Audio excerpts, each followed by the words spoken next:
everybody. Paul Peterson here with my partner in crime, Brian Snowman Powers. I'm not going to jail with you again. Wow, what a hell of an introduction. And our special guest today, Timotha Lanae. Thank you so much for coming by and doing live from MMI with us. Thanks for having me. I'm excited to be here. Absolutely. You know, I heard that you are from our area. Is that right? Born and raised, Minneapolis, Minnesota.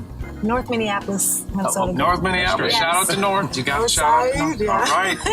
So tell me a little bit about your upbringing, your musical background, artistic background. I've heard that you're an actress as well. Yes, I am. Well, that's a lot all in one. 6 questions. That's awesome. Do that.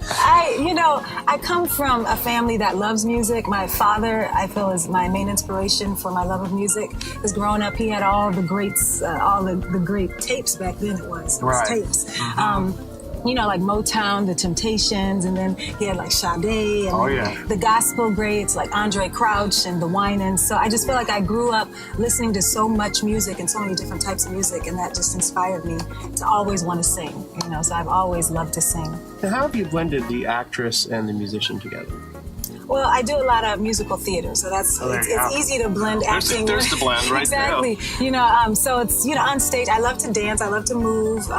People say I'm theatrical, so it just kind of works. You talk with your hands too. I do. I get this from my mom. I talk with my hands. But yeah, I love music and performing. And so to me, with musical theater, it's a good way for me to be able to sing and dance, and then also play a character. And then with my album and with writing and things like that, it's a way for me to just express myself through music and kind of write a story through the songs. Sure. So I've actually written a musical called Reddington that kind of combines my two loves with the theater and music together. So have you finished that yet? Yeah, Reddington, it's done. The first draft of it is done. We're in like phase 2 of it, which is doing readings and getting together all the different actors to do readings for artistic directors and things like that. So the music is done. I'm working with J.D. Steele from famous Steele family, and he's working with me on the music, and so it's really, really exciting. I'm really excited about it.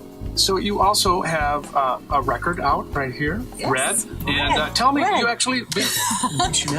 And Red, my fingernails. There you go. Oh, you're all color coordinated today. Yeah. So you work with one of our faculty members, Mr. Ben Obi. The one and only. How did you guys meet?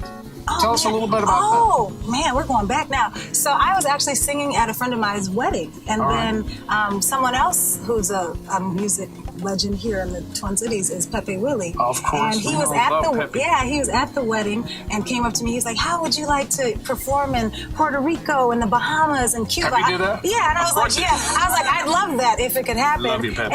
And then he was like, well, I have somebody I'm going to give your number to. And then it was Ben Obi. Ben Obi called me, and next thing I know, a month later, I'm in the Bahamas and Puerto Rico performing. For real? Yeah, for real. So that was how we got connected. And from then on, he was like, well, what about, do you like to write? Do you like to record? I was like, yeah, I love that. I want to do that. And so we've just been working together ever since. And then here comes Red. Yeah, and you wrote how much of this record? 10 out of the 12 songs on the record. One of them is a cover of Dizzy Gillespie's Night in Tunisia, and the other track was written by Johannes Tona. Wonderful bass player. Yeah, he wrote the title track Red, so yeah. Oh, that's great. And now, you've been traveling all over the world with your acting and your music, and I know you've got some exciting stuff coming up next week. Yeah, I do. What's going on? Well, I just got back from London. I've been doing a lot over in London, and we're releasing the album over there, and so I'm really excited about that. I signed with an agency there, RM2 Music. Great. Yeah, so it's really exciting doing when I was there this last March, I performed at the world famous Jazz Cafe, and that was really exciting. We have that in common. Yeah, hey, yes, I know, hey. But yeah, so I was just in London, and then I've also done things in Japan for theater. I was over there during that earthquake that happened, and that one. So I love Japan though, but the earthquake was a little scary. But next week I'm going to be going to New York, performing at the world famous B.B. King's with Alexander O'Neill, another Minnesota legend. Yeah, so I'm really excited about that. And it's funny because I got to see Alex at the Jazz Cafe when I was in London. And the next thing I know, a month later, I'm performing with them in New York. So we're going to New York and D.C. So tell us how to get a hold of this CD. Well, right now it's on iTunes, not the full CD because we haven't fully released the whole CD. Okay. But their singles are on iTunes.